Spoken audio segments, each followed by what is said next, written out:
नमस्कार, मैं विनोद कुमार शुक्ला। आई of truth पर आपका स्वागत है। पाकिस्तान ने अपने बॉर्डर्स बंद कर दिए हैं उन लोगों के लिए जो भारत में रह रहे हैं और उनके पास पाकिस्तानी पासपोर्ट है।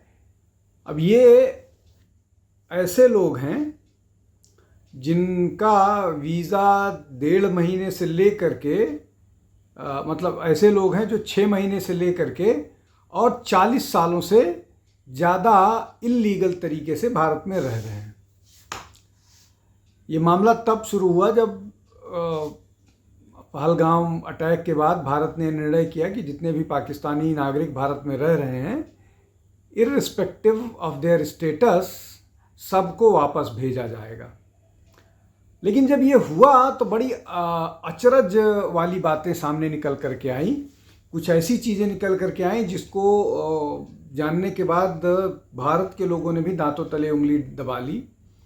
मैं 2-3-4 घटना का जिक्र करूंगा और फिर ये समझेंगे कि पाकिस्तान ने ऐसा क्यों किया।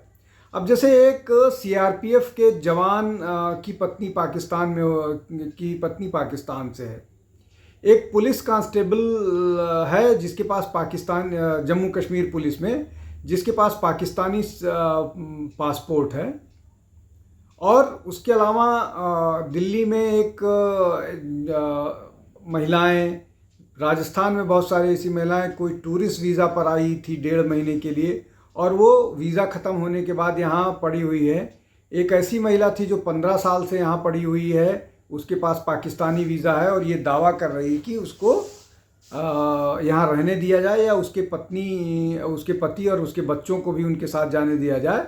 और वो पाकिस्तान के दरिया दिली की तारीफ़ कर रही थी कि पाकिस्तान के पास इतना दिल है कि वो उनको एक छोटी सी जगह रहने के लिए दे देगा।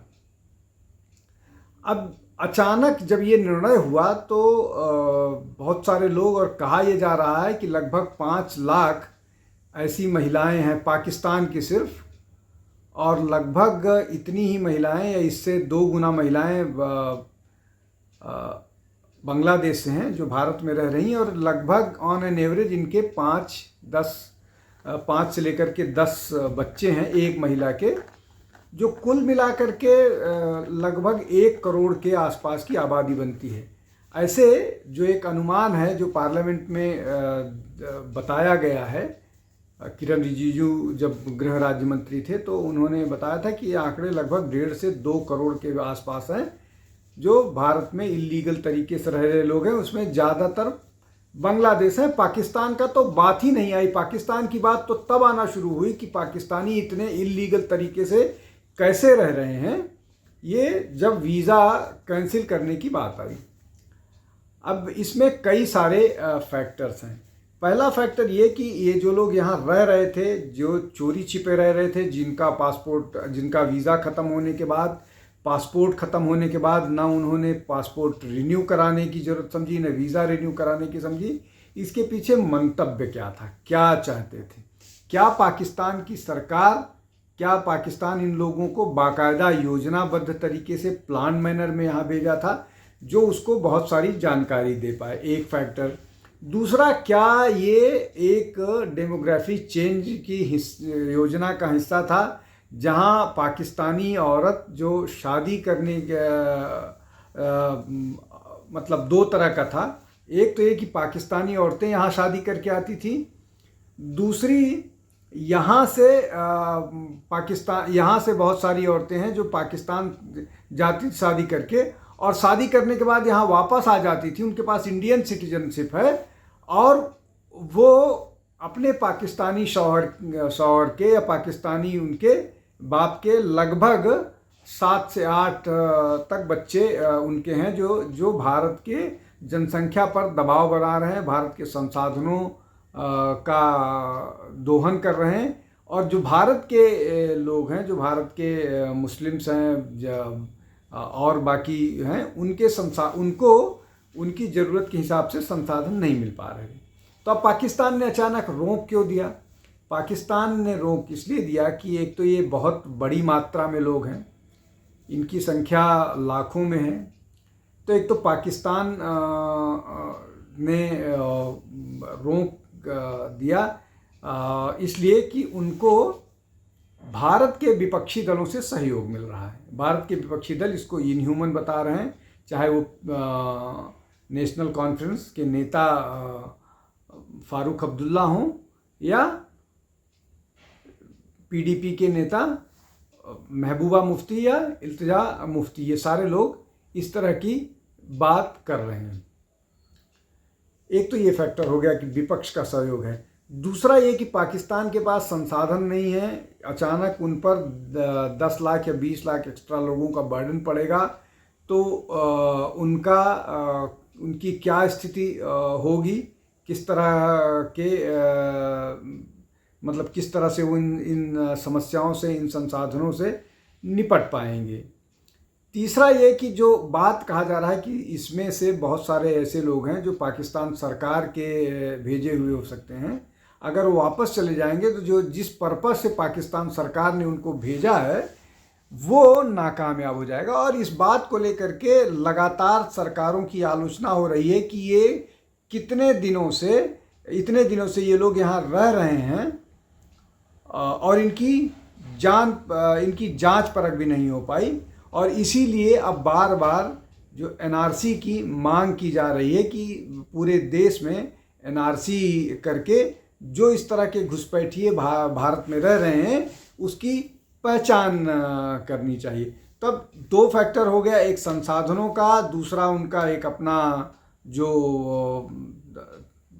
उनका एक सरकार का अपना एक तंत्र है, उस तंत्र के कारण उनको रोकना चाह रही है।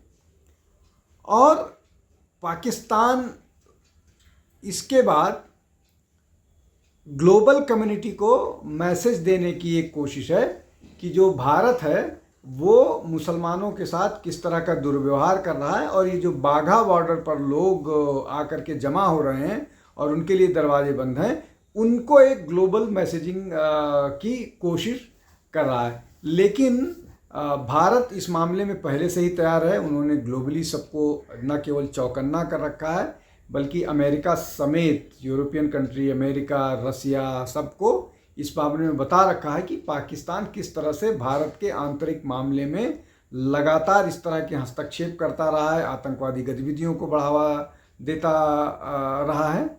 लेकिन जो विपक्ष और पाकिस्तान की एक जैसी वॉइस है वो उससे थोड़ी सी डील करने में भारत सरकार को मुश्किल हो रही है। लेकिन जो सबसे महत्वपूर्ण पक्ष है वो ये कि भारत जिन लोगों को डिपोर्ट कर रहा है वो पाकिस्तानी लोग हैं, और पाकिस्तान अपने लोगों को भी इस तरह के उनके साथ व्यवहार करता है जब वो अपने लोगों को ही नकारता है। कसाब जो 26/11 का आरोपी था, पाकिस्तानी था, उसको शुरू में डिनाई किया गया। जब भारत ने प्रमाण दिया तो बोला हाँ वो पाकिस्तानी है। जब कारगिल वार में मारे गए थे सैनिक, उस समय भी पाकिस्तान ने नकारा था कि वो पाकिस्तानी नहीं है। बाद में उनके आइडेंटिटी कार्ड्स दिखाए गए। तो ये पाकिस्तान का अपना एक जो एजेंडा है, जो उसका ग्लोबल उम्मा वाला एजेंडा है, उसको चलाने की कोशिश कर रहा है।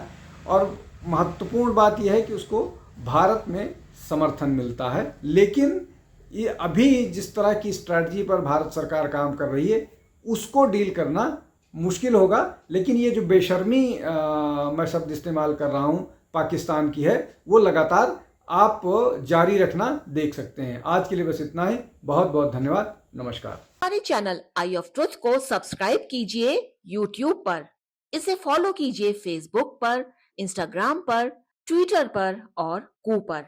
हमारे चैनल के बारे में फीडबैक देने के लिए हमें मेल कीजिए ioftruth.6@gmail.com पर।